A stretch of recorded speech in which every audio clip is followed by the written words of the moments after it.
Hello everyone, मेरा नाम सूरज आनंद है और रैपिड बूम में आप सभी का स्वागत है। तो जैसा कि मेरे बारे में आप सभी को पता ही है और आज का जो टॉपिक है वो आपको टाइटल से पता लग ही रहा होगा कि how to choose optional.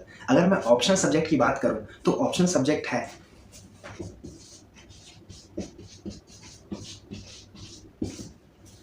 Backbone. इसका मतलब ये कि आपने पेपर में अगर एक सपोर्टिंग रोल की बात करें तो ऑप्शनल का काफ़ी ज़्यादा रोल है आपके पेपर में।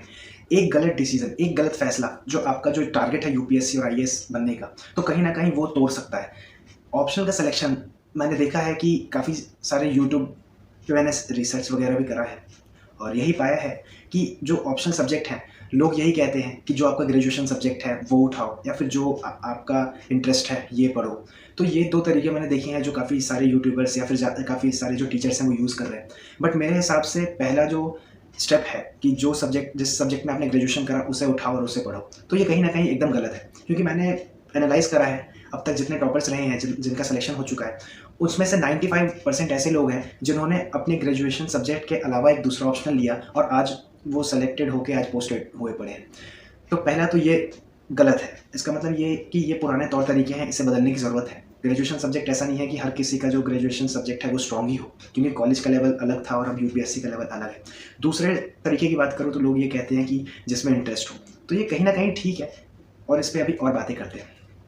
सो वेल, अगर मैं देखूं, पहले मैं बताऊंगा आपको कि क्या क्या नहीं करना चाहिए और फिर मैं बताऊंगा कि कैसे सेलेक्ट करना चाहिए। मैं गारंटी लेके कहता हूं कि 3 स्टेप में आप सीख जाएंगे कि आपको क्या ऑप्शन लेना है और इसी वीडियो के बाद तुरंत बाद आप उस चीज़ को अप्लाई करेंगे और एक नया ऑप्शन एक खोज निकालेंगे जो कि आपको एक सही डायरेक्शन में लेकर जाएगा। वेल, है तो 2 ही स्टेप, बट लेकिन तीसरा जो स्टेप है ये मेरा स्टेप है और इसमें तो मैं आपको श्योरिटी लेके कहता हूँ कि आपको अपना ऑप्शन मिल जाएगा। सो वेल, सबसे पहले अगर मैं बात करूं तो लोग लिखते हैं गूगल पे कि what is the best option for UPSC 2021 और 2022। तो कहीं ना कहीं मैं ये पूछना चाहता हूँ लोगों से कि अगर आप गूगल से लिख रहे हो, गूगल से पूछ रहे हो कि आपको क्या ऑप्शन लेना चाहिए, तो कहीं ना कहीं आपको ये भी गूगल से फिर पूछना चाहिए कि what is my name, what I have to do now, या फिर मेरा घर कहाँ है वगैरह वगैरह। मतलब इवन अगर गूगल पे डिपेंड रहना है फिर तो भैया आपका पेपर भी क्लियर नहीं होने वाला।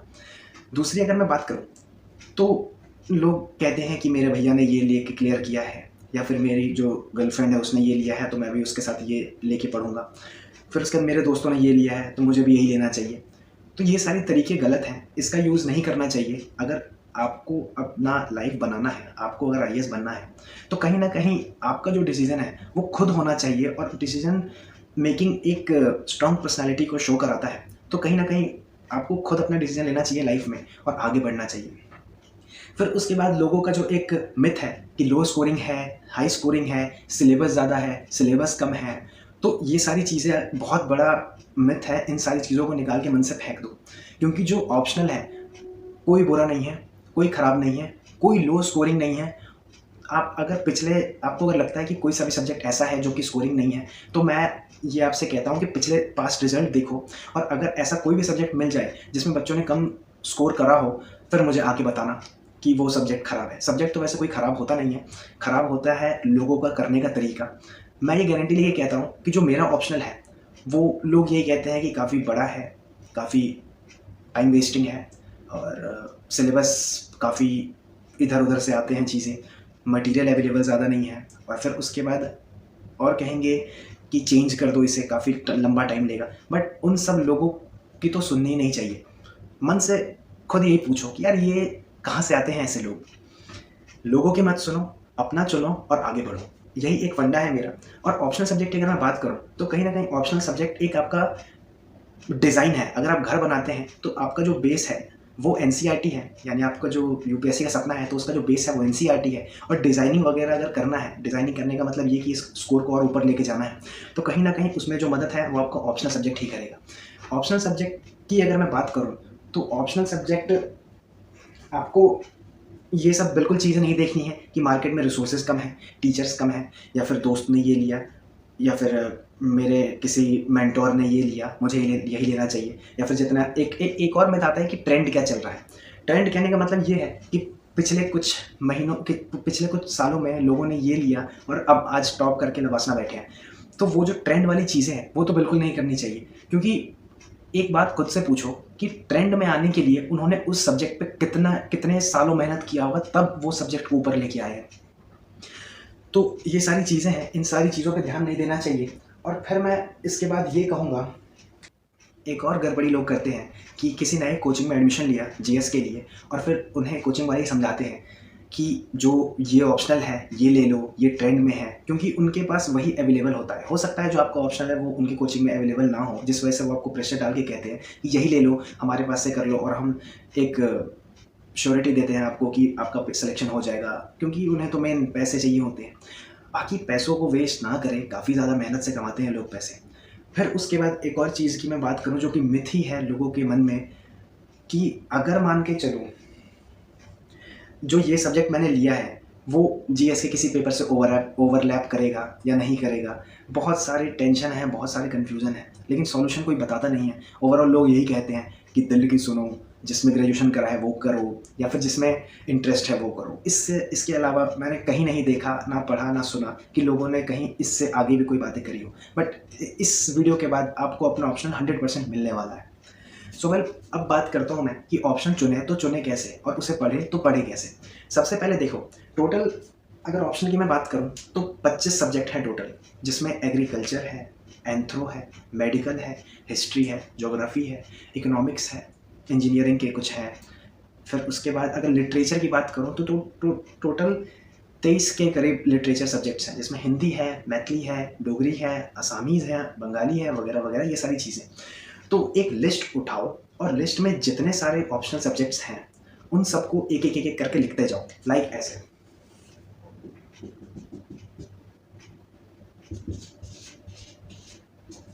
टोटल जितने भी हैं उन सबको लिखते जाओ, और एक एक सब्जेक्ट से खुद देखो कि अगर मान के चलो एग्रीकल्चर है तो यार एग्रीकल्चर का कोई हमारा बैकग्राउंड नहीं है, ये नहीं लेंगे। उसके बाद अगले की बात करूँ तो एनिमल हस्बेंड्री है, अपना कोई मतलब नहीं है, तो ये नहीं लेंगे। फिर उसके बाद एंथ्रो के बारे में लोग कहते हैं कि छोटा सिलेबस है और स्कोरिंग भी है, तो यार ये सब मैं तो मन से निकाल दो। मैं स्कोरिंग वालों से ये पूछता हूँ कि अगर दम है तो जितना जो मेरा जो सब्जेक्ट है ऑप्शनल, उसमें मेरे से ज़्यादा स्कोर करके दिखा दो, मैं मान जाऊँगा फिर उसके बाद। क्योंकि मेरा जो ऑप्शन है हिस्ट्री सब्जेक्ट, लोग कहते हैं कम स्कोरिंग है, काफ़ी लेंदी सिलेबस है, कहीं से ओवरलैप नहीं करता है GS1 को छोड़ के, और वो भी कुछ पार्ट लोग कहते हैं। तो कहीं ना कहीं इन लोगों से मैं यही पूछूंगा जो लोग ऐसा कहते हैं कि क्या तुमने उतनी मेहनत करी है अपने ऑप्शन में जितनी करनी चाहिए। उनका आंसर होगा नहीं, तभी जाके उनका सिलेक्शन नहीं होता है। तो ये काफ़ी एक बड़ा फैक्टर है कि अगर आप अपने सब्जेक्ट में बेस्ट बनोगे तभी आपका रैंक वहाँ पे आएगा, वो चाहे कोई सा भी सब्जेक्ट उठा लो। सो इसकी अगर आगे बात करूँ तो जितने सब्जेक्ट्स हैं आप एक एक एक करके देखो, और इसमें सिविल है, कॉमर्स है, मैनेजमेंट है, लॉ है, फिलोसफी है, फिजिक्स है, काफ़ी सारे सब्जेक्ट हैं, टोटल 25 है। इन सब चीज़ों को एक साथ शॉर्ट लिस्ट करो और धीरे धीरे करके एक एक सब्जेक्ट को पढ़ो, सिर्फ पढ़ो। अभी मैं सिलेबस देखने की बात नहीं कर रहा हूँ। पढ़ने के बाद आपको ऐसा लगेगा कि गिन के 4-5 सब्जेक्ट ऐसे निकल के आएंगे जो कि आपका इंटरेस्ट आ रहा हो। तो अब आगे कैसे बढ़े, अब मान के चलो 4 से 4, 5, 6, 7 तक के बीच अगर सब्जेक्ट आ रहा है तो उस सब्जेक्ट को एक एक करके सिलेबस देखो उनका। सिलेबस देखने का कहने का मतलब ये है कि सिलेबस उठाओ, एक टॉपिक को उसके पढ़ जाओ, और फिर अगर लगता है कि अगर इसमें आगे बढ़ सकेंगे तो आगे बढ़ेंगे, और अगर नहीं लगता है तो छोड़ दो। एक और तरीका ऐसा है, टॉपिक देखने के बाद उसके पिछले ईयर के क्वेश्चंस एनालाइज करो, और लगता है कि अगर पेपर सॉल्व हो रहा है तो उस सब्जेक्ट को अपना ऑप्शन बना लो। तो ये था स्टेप नंबर 2। पहला मैंने बताया शॉर्टलिस्ट करने से पहले सारे सब्जेक्ट लिख लो, एक एक करके सबको चुनो। दूसरा स्टेप ये है कि आप जितने ऑप्शनल सब्जेक्ट आए हैं उनको एक एक करके सिलेबस देखो, क्वेश्चन देखो, और फिर लास्ट में निकाल के ले आओ एक ऑप्शनल। और अगर तीसरा जो स्टेप है वो मेरा स्टेप है, वो अभी मैं आपको वीडियो के एंड में बताऊंगा वो क्या है, और उसमें तो आपका पक्का गारंटी निकल ही जाएगा। सो वेल, इन दोनों के बाद भी अगर कोई कन्फ्यूज़न आता है तो फिर उसके बाद मुझे सीधा टेलीग्राम पे मैसेज करो, मैं और तरीके बताऊंगा। क्योंकि इन दोनों के बाद वैसे तो निकलना बनता ही है, बट फिर भी अगर ना निकले तो मैं यहाँ बैठा हूँ। एक बार ऑप्शनल सेलेक्ट करने के बाद उसको ऐसा नहीं होना चाहिए कि एक साल में आपने एक ऑप्शन लिया, दूसरे साल में चेंज कर दिया, तीसरे साल में और चेंज कर दिया, तो कहीं ना कहीं ये भी एक कारण होता है आपके फेलियर का।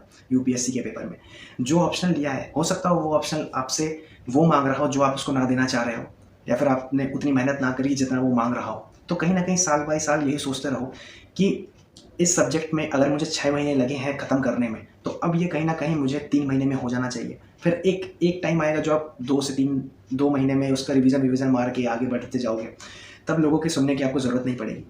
एक और चीज़ की अगर मैं बात करूँ तो कोशिश करना कि सब्जेक्ट ऐसे चुनो जो कि आपके सिलेबस से मिलता-जुलता हो। ग्रेजुएशन में ध्यान मत देना, क्योंकि यार ये कॉलेज का पेपर नहीं है जो आप कुछ भी लिख के आ जाओ और नंबर मिल जाए। यहाँ पर जो चीज़ें लिखनी होती है वो की क्वालिटी माँगता है, ना कि क्वांटिटी। सो जो हिस्ट्री है, ज्योग्राफी है, इकोनॉमिक्स है, फिर उसके बाद आपका पॉलिटी है, कोशिश करना इन्हीं चारों में से कोई एक ले लें।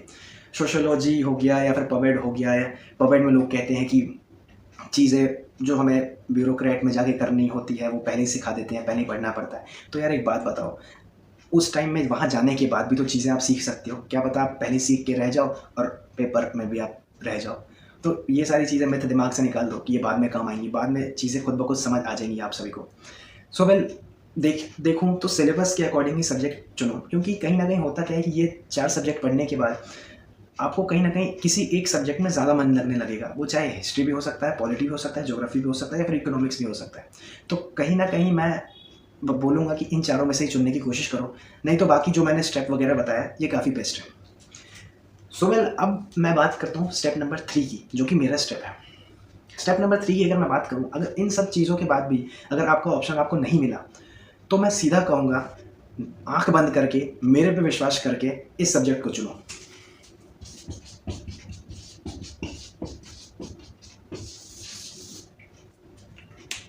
हिस्ट्री का रीज़न ये है, ये ऐसा सब्जेक्ट है जो कि आपको कहीं न कहीं एक राइटिंग प्रैक्टिस में हेल्प करेगा। एक इस सब्जेक्ट में अगर देखूँ तो टॉपिक्स ऐसे-ऐसे हैं कि जिनको आपको 2-3 किताबों का पढ़ने के बाद एक काफ़ी चीज़ें जो हैं डेप्थ में समझ आएँगी। जिससे आपको ये फ़ायदा मिलेगा कि पेपर में जब आप लिखने बैठोगे तो चीज़ें ऑटोमैटिकली आपके दिमाग में आती जाएँगी। कहानी की तरह इसे पढ़ना है और आगे बढ़ना है। तो कहीं न कहीं ये जो है लो स्कोरिंग तो नहीं है, स्कोर इसमें भी काफ़ी अच्छे आते हैं और रिसोर्सेज़ भी अवेलेबल है इसके काफ़ी। और अगर कुछ भी नहीं है तो मैं यहाँ बैठा हूँ। अगर विश्वास ना है तो 6 महीने या फिर 3 महीने इस सब्जेक्ट को पढ़ के देखिए एज़ अ ऑप्शनल मेरे साथ, और फिर देखिएगा 2022 का अगर क्लियर नहीं होता है तो बेशक आप जो कहोगे सो होगा। सो वेल, बिना कुछ सोचे इस सब्जेक्ट को लेके आगे बढ़ो, साथ तैयारी करेंगे, साथ आगे बढ़ेंगे और साथ पेपर क्लियर करेंगे। सो ये था ऑप्शनल का एक सब्जेक्ट, और मतलब मैंने सब चीज़ें बताई कि कैसे क्या करना चाहिए। तीनों स्टेप फॉलो करो। तीसरा वाला तो बेस्ट था। तीसरे वाले को फॉलो करके आपको आराम से ऑप्शन मिल जाएगा। और तीसरे वाले जो सेलेक्ट कर रहे हैं वो भी मेरे टेलीग्राम पे आए और मुझे वहाँ लिख के रख दे कि मेरा ऑप्शनल हिस्ट्री है। मैं खुद समझ जाऊँगा कि वहाँ जो लोग हैं वो मुझे फॉलो कर रहे हैं और इन लोगों के लिए मुझे एक अलग से इन पे ध्यान देने की ज़रूरत है। और कहीं न कहीं अभी एनसीईआरटीज़ के कोर्स के बाद मैं हिस्ट्री का भी जो ऑप्शनल है वो लॉन्च करूँगा और कहीं न कहीं चीज़ों को आगे लेके जाने की कोशिश करूँगा।